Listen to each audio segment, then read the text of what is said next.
اسی کو شرک کہیں گے، جو اللہ کے مقابلے میں لا کے کہا جاتا ہے یہ بھی اللہ ہے اور یہ بھی، اس سے مدد لے لو، یہ ٹھیک ہے۔ مگر اگر کہا جائے یہ اوپر ہے، یہ علی سب سے اوپر، ولایت کی دنیا میں سب سے اوپر علی، علی کے نیچے امام حسن، امام حسین، آخری امام کے نیچے چار نائب کے نیچے کلینی، کلینی کے نیچے شیخ صدوق، ان کے نیچے یہ اور آج مثال کے طور پر آیت اللہ خامنئی، آیت اللہ سستانی۔ تو ایک زنجیر ہے جو آسمان سے چلی آ رہی ہے اور زمین پہ یہ لوگ ہیں۔ تب آدمی اور کیا کہہ رہا ہے، علی کی ولایت کے مقابلے میں بھائی تم غلطی کر رہے ہو، باپ کی ولایت ہم پر واجب ہے، باپ میرا سرپرست ہے، وہی جو عالم کو مانتا ہے، مجتہد کو، اسی کے لیے پھر تم اپنے گھر میں ریگولر 24 گھنٹہ اپنے باپ ماں کو سنو۔ تو یہ تو ایک سلسلہ ہے، کب آ کے جب مقابلے میں کھڑا کیا جائے، یہ لا کے ولایت کے کانسیپٹ کو خراب کیا جا رہا ہے، مقابلے میں لا کے کھڑا کیا جا رہا ہے، اور اس کے بعد خود کو سب سے اچھا ثابت کیا جا رہا ہے۔ قوم جو ہے وہ شہر علم کے نام سے مشہور ہے، شہر علم کے نام سے، اور الحمدللہ دیکھیے اس زمانے میں مرکز ہے حوزے کا، حوزہ علمیہ، قوم ہی سے امام خمینی کا قیام ہے، قوم ہی سے بڑی شخصیت ہے۔ میں یہ نہیں کہہ رہا ہوں نجف والے نہیں ہیں، نجف والے بھی محنت کر کے آئے، تو قوم نے ایک کردار دیا ہے، قوم نے ایک سسٹم دیا ہے، اور قوم سے یہ چیزیں ہم تک پہنچی ہیں۔ اب روایت کے فقرے میں آپ سے آخری مرحلے پہ دہرا لوں، اس کے بعد چھٹے امام کی حدیث، امام نے فرمایا اذا اصابتکم بلیۃ واناء فعلیکم بقم، امام نے فرمایا جب تمہارے اوپر بلا اور مصیبت گھیر لے تم کو تو کیا کرنا چاہیے، تم پر واجب ہے تم قم جاؤ، اور اتنا ہی نہیں فإنہ مأوى الفاتمین، کیوں قم جاؤ، اس لیے فاطمیوں کا پناہ گاہ قم ہے، اور مومنین کی استراحت کی جگہ قم ہے، ٹھیک ہے۔ اب اس روایت سے، اور اس طرح سے ایک اور روایت بھی ہے اس طرح سے جو قم کی طرف، کہ جب تم فتنہ اور بلا میں گرفتار ہو جاؤ تو تم قم چلے جاؤ۔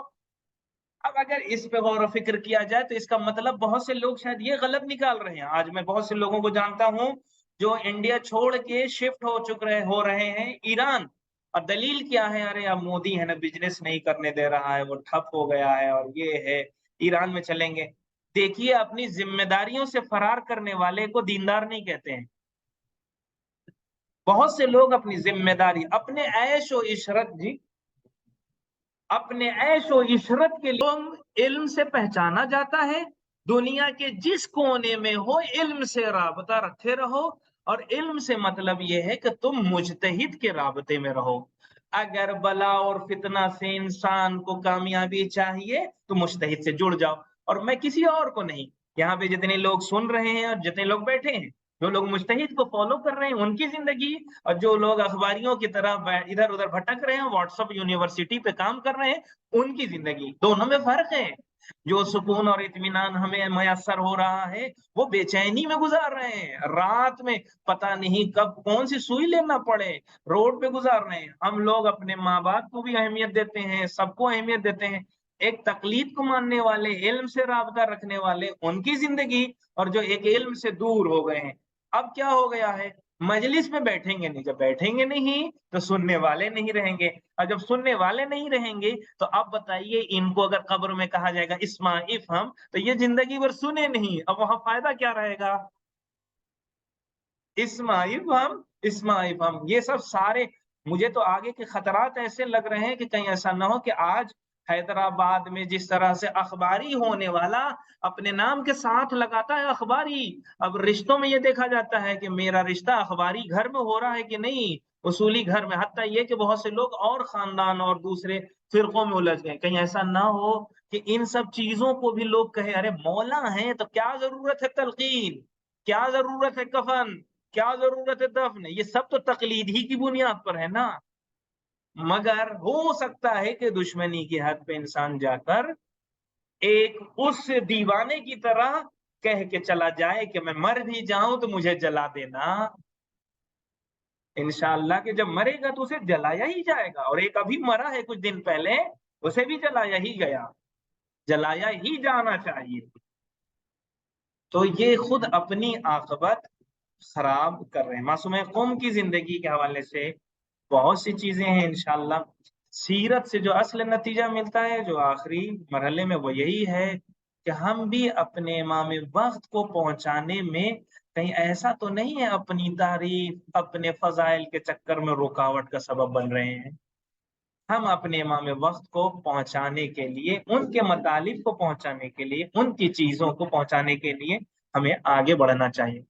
اس کا پہلا کام یہ ہے کہ ہم تقلید میں اتنے محکم ہو جائیں کہ ایک بھی تقلید کا دشمن میرے سامنے ٹک نہ پائے، اور اگر ایسے لوگ ہمیں ہاتھ لگ جائیں تو پھر ہم انہیں اپنی باتوں سے قانع کریں، اس لیے کہ صرف مشکل یہ نہیں ہے کہ یہ خود خراب ہے، نہیں، یہ خراب بھی ہے اور ہمارے ساتھ رہنے والے بہت سے لوگوں کو خراب بھی کر دیں گے۔ آخر میں یہی تو ہے، خدایا ہمیں بھی سیرت فاطمہ معصومہ قم کی اوپر چلنے کی توفیق عطا فرما، آمین۔